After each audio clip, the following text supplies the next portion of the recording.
Hi, this is Ray. So in today's video, we're going to talk about Windows configuration.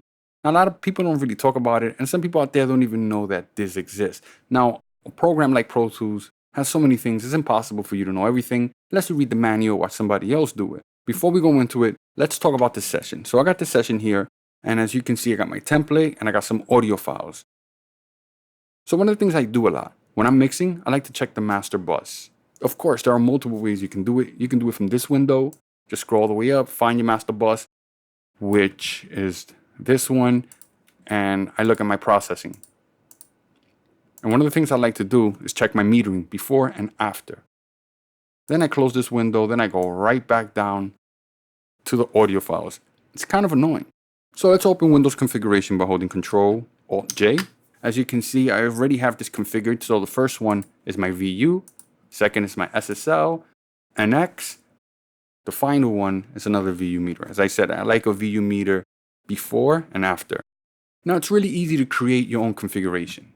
So let's go ahead and go to that master. So I'm going to open L1 and I'm going to click right here, new configuration, and I'm going to call it L1. So there we go. So let's scroll the way down. And whenever we click L1, you don't have to go back to the master bus, your sun bus, whatever you call it, in order to open these plugins. So you're probably telling yourself, well, that's less real estate on my screen. I have to keep the Windows configuration open all the time. And here's the thing, you don't need to. So you can actually close this and you can use shortcuts on your keyboard to open each individual configuration. For example, let's open period, comma, 1, asterisk.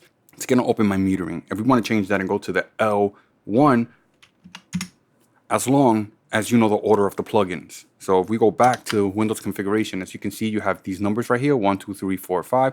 You can do up to 99. So as you can see, Windows configuration is pretty useful. You don't have to use it, but it's just a tool that's built in within Pro Tools that'll make things easier for you. So like always, guys, if you enjoyed this video, give me a thumbs up. First time watching, subscribe, hit the bell for future notifications. This is Ray, and I'm out of here. Later, guys.